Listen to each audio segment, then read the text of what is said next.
Okay, we know the drill. First step of every drawing is to tape our page down nice and straight, making sure that we got our T-square flat against the edge of the board. And then we'll tape our corners.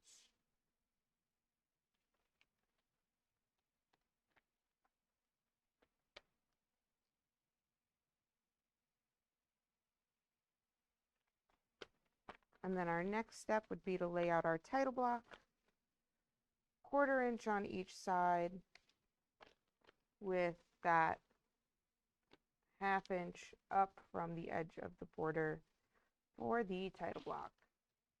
So we're just going to do that pretty quickly.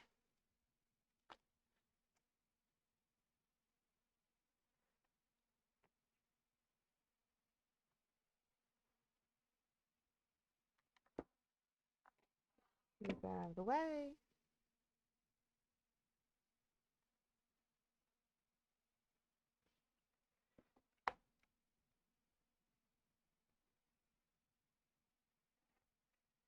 And if like you kind of have your tape get in the way like I did there, it's okay because you can always go back after you untape it and fix it.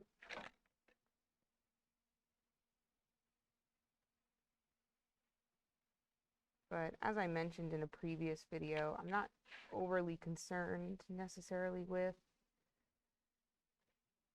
the perfection of these drawings, just because hand drawing is really meant more for kind of sketching techniques nowadays versus those perfect drawings and things like that. Those are what come out of the CAD systems. So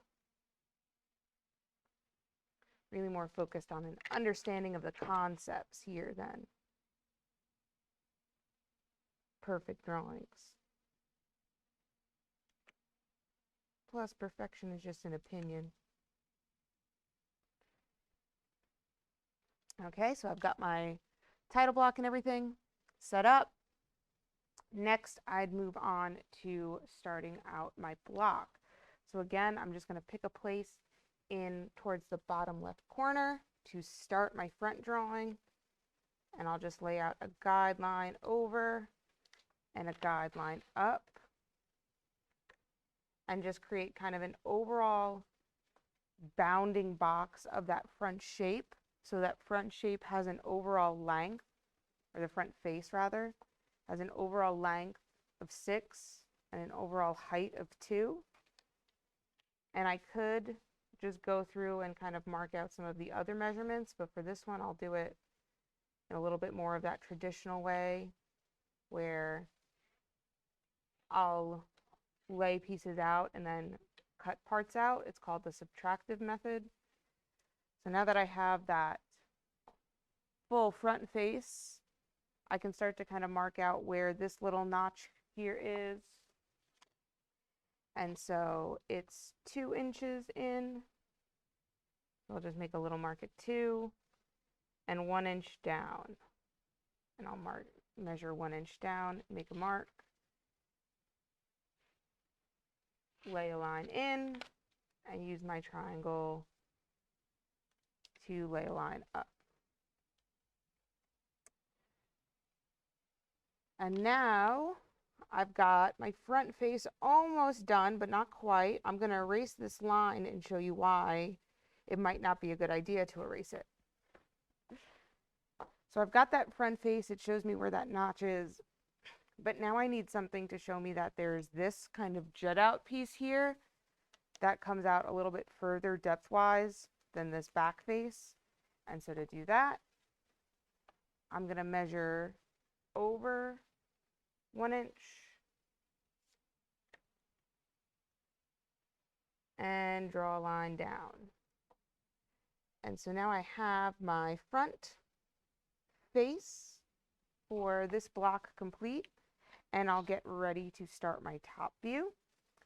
So for the top of my object, I'm just going to start kind of a little edge for it and then project some of these lines up. So I'm just taking my triangle, making sure it's flat against my T-square, projecting a line up. triangle flat against the T-square, line it up with that reference, project a line. So anywhere I have these vertical lines, I'm just projecting them up. Not exactly sure where they'll be used just yet, but I know that they're going to get used eventually. Let me make this one a little bit darker so you can see it better. So now I'm starting on my top view, and I'm just going to measure, well, what's my overall depth?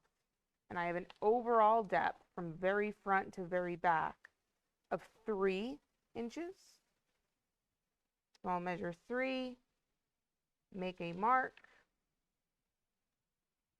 draw a line across, and let me just put this guide up a little bit more to meet. And now I can start to kind of subtract or flesh out where the different edges are in here. So I've got that 1-inch edge here, and then it goes up 2. So I'll make a mark at 2, line across, and then I already have that there's then that little ledge down there is already referenced. So now again, it's just time for me to go in with my eraser and erase my guides. And what I could have done too, or what you could have done, is maybe you already knew when you were projecting them up that this was going to be empty space because you kind of were able to visualize that. So I could have just not projected this line all the way there from this initial ledge, but however you do it with your guides, you do have a little bit of freedom in that regard. So now I have my front view and my top view, and I'll get ready to throw my miter line.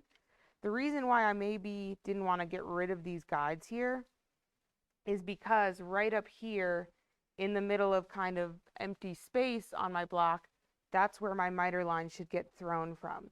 If I do it from here, then my whole side view is going to get all wonky and skewed, and my spacing is going to be uneven. So we want to do it from where the topmost line and the rightmost line meet. So all I'm doing is just lining up my T-square for the topmost, lining up my triangle with the rightmost. I moved it a little bit. So that's where my miter line should get thrown from, even though that's not on my object. So I'll do my 45-degree line, and then anywhere I have a horizontal line, cross it.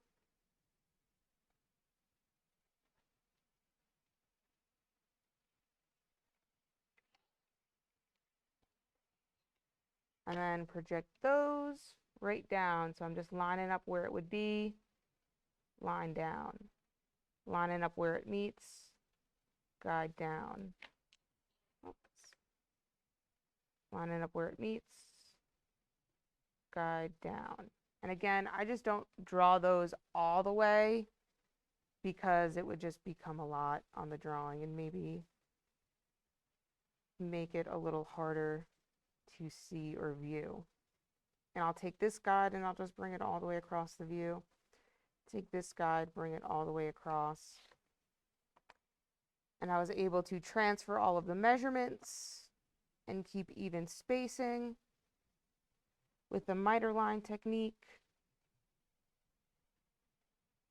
However, that isn't my complete side view. So there is a line in there that doesn't need to be there. So if I'm looking at the side of this object, I've got this face right here, I've got this face, and then I have this larger square. But because I projected that guide all the way through the object, it split this into 2 different levels. But it's not 2 different levels on this face, it's just the one. So this guide doesn't need to be here. Some of you may have picked up on that when you were doing your drawing, and you might have said, well, when I project the guide, I'm just only going to put it over in that part, and that's totally fine. And so now this is a complete orthographic of this block. I completely forgot the name of this one. I want to say it's the angled lap block, but if it's not, please write in whatever the little sheet that has all the drawings on them says, not necessarily what I'm writing here. unless it is called the angle lap block. And then please do write that.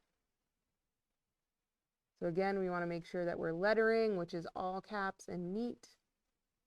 Or angle lap member, maybe it's called. I don't know, I completely blanked. And then your name, again, letter it, all caps, nice and neat. You can use your lettering guide if that helps. The date. The scale, which again, we did this 1:1, so 1 inch on paper is 1 inch in real life. And then the drawing number. So this is drawing number 1 of 1 for the angle lap block.